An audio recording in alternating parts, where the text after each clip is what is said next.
Luce, Opus Magicum, Concentration and Silence. The possibility of achieving a complete theurgical and magical realization is based on the operator's direct and empirical knowledge of the spiritual powers that constitute the intimate essence of reality. This knowledge is attained by performing a ritual that helps to awaken one's faculties, whether unknown or neglected.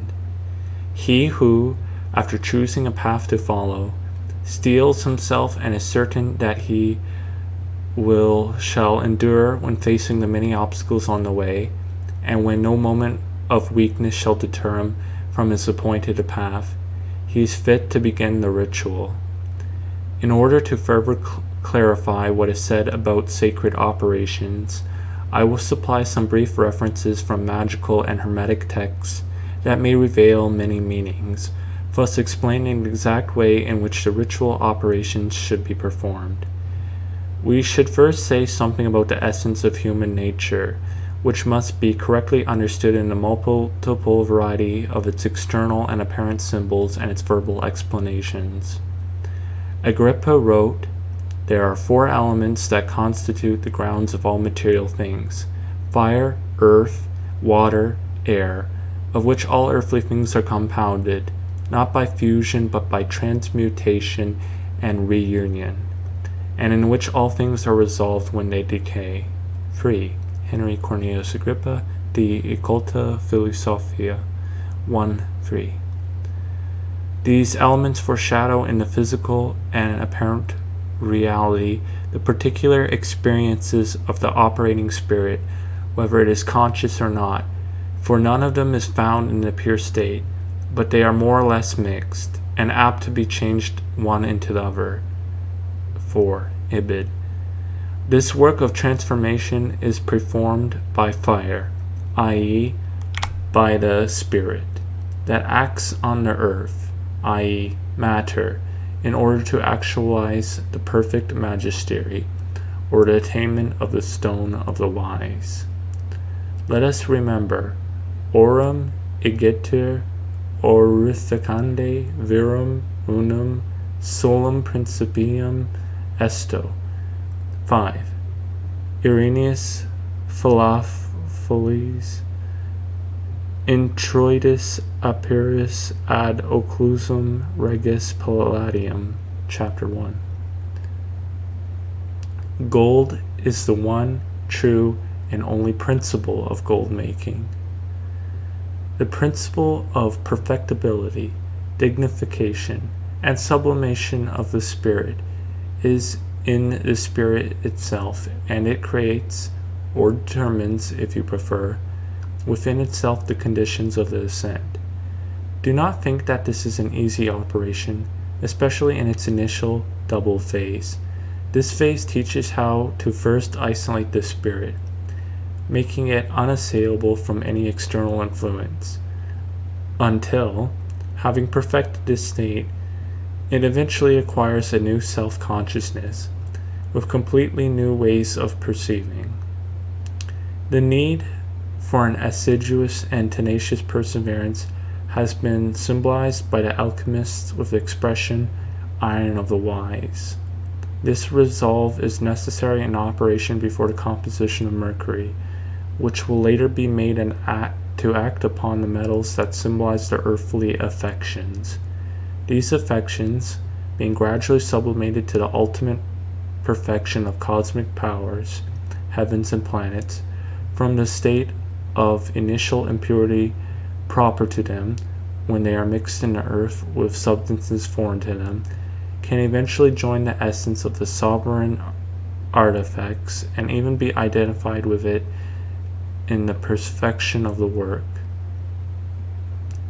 Concentration is essential and the next most important faculty after the willful determination appropriate to the purpose. For those who are used to studying, it will be easy to concentrate as they reconstruct the psychological process of attention that, in our case, is at first free from any object.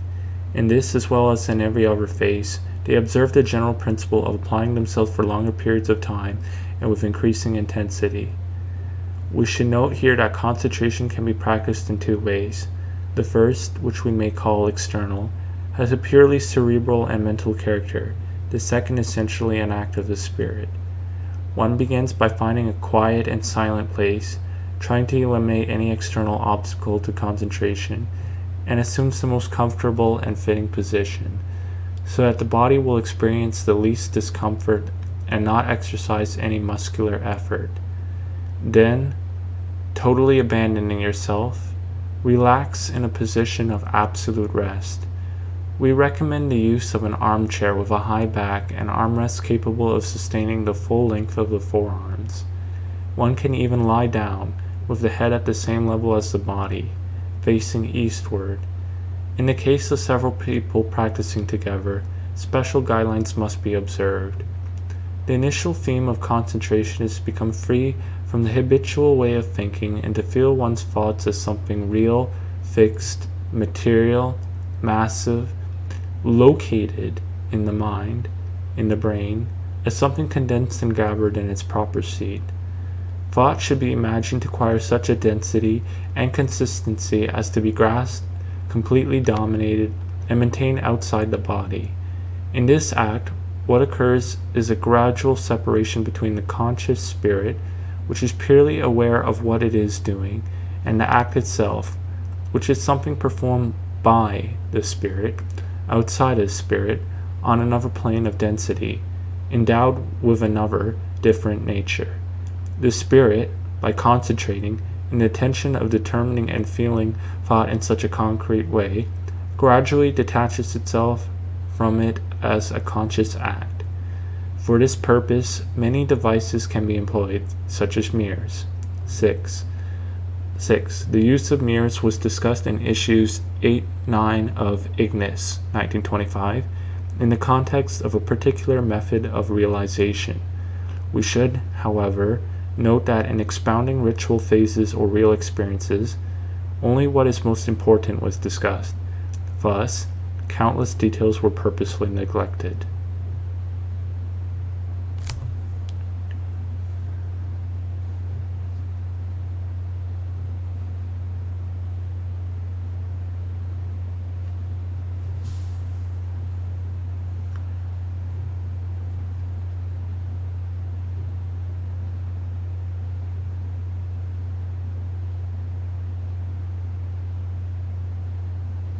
It is generally helpful to place one's thought at a certain distance away.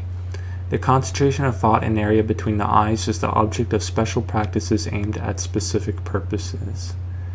Another method of concentration, more perfect but also more difficult, consists in not paying attention to one's thought, abandoning it to itself, until, being deprived of the vitality that it derives from attention, it remains inert, no longer capable of disturbing the pure act of spiritual consciousness. In this state is found silence. The double function, active and passive, of the spirit in this phase was aptly described by Philophiles.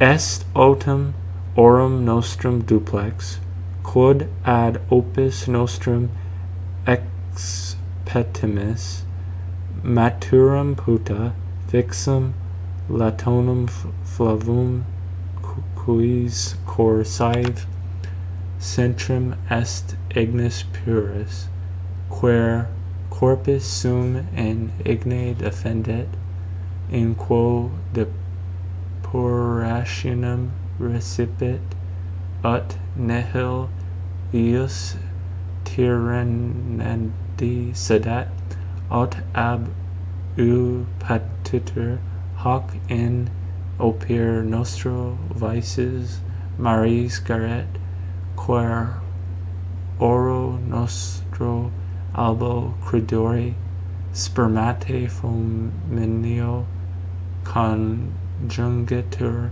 etc. 7. Philophiles 1. Our goal that we use for our work is double, namely a ripe, fixed, yellow latona whose heart or center is pure fire. Hence it defends its body in the fire in which it receives its purification, such that it surrenders nothing to its tyranny, nor does it suffer from it.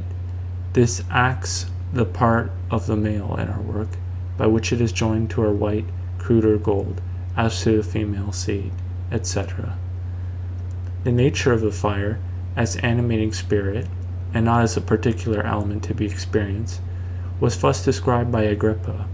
Fire appears in all things, and through all things, and at the same time is nothing, for it illuminates all, yet remains hidden and invisible when it is by itself and unaccompanied by matter in which to manifest its proper action and thereby reveal itself.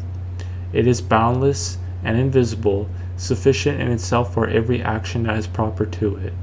It comprehends the other elements while remaining incomprehensible, having no need for any of them, able to grow through its own virtue and to communicate its greatness to the things that receive it, etc. 8. Agrippa 1:5. Editor's notes. Here, as elsewhere, the version given in the Italian text is followed, whether or not it accurately translates the original. In silence, the spirit, free from every bond, precipitated within itself, sees and knows itself. This happens through a succession of conscious perceptions that can be differentiated into three successive phases. At first, one has a clear feeling of isolation and solitude, in which the spirit floats, just as an inconsistent and airy mass floats inside a light, luminous medium.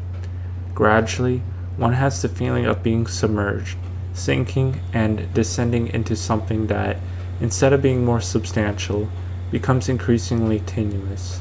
At the same time, one experiences a sense of dilating, as if one's surroundings slowly dilate, expanding to the infinite recesses of space.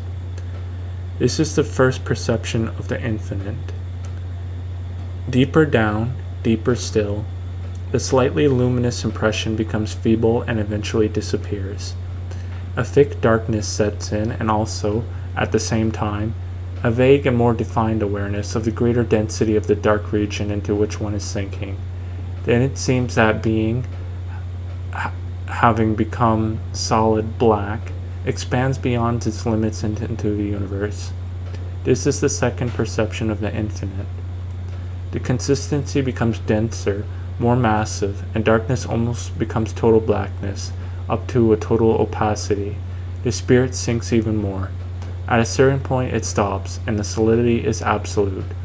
All of a sudden, it seems as if the enormous stony mass disintegrates, an instantaneous impression, and after that, a new abyss opens up underneath. The mass dissolves and the spirit sinks. This is an absolute vertigo in the spirit, which is vanquished only by the awareness of the self as an intangible, indestructible, tenacious, and victorious reality. Beyond this, the impression of darkness is one of a loose darkness, air darkness. The spirit still endures, focused, resolved to overcome the abysmal depths, and remains immobile. From the bottom, a new light shines forth, which, at first tenuous, becomes increasingly intense, until it is perceived in a watery consistency that melts and transforms the infinity of things into a milky ocean. Having reached this point, the sense of the spirit's infinity and unconditional freedom is absolute, and there is no better state to be enjoyed. Requiem adeptus es, you have attained rest. But do not think that one must remain this way in a state of absolute immobility, because, although the first prerequisite and the most difficult operation has performed, what still lies ahead is the constructive phase of the ritual, which is just as important and which leads to the knowledge and to the experience of purely spiritual ways of communication. The ritual teaches one to perceive the essence of things in their immediate reality, beyond formal appearance, by inwardly realizing the names of power and the signatures of things. Thus, the spirit will be perfect not only in potency, but in action as well.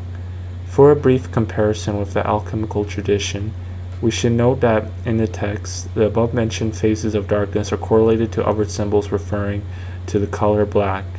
Philophiles has beautifully described the above-mentioned phase in the 7th chapter of his Introitus. After exhaustively outlining all the properties of the active spirit and its determinations, its whence and wherefore, the reader who is particularly interested in the subject should refer to that text and try to understand the symbols in the spirit.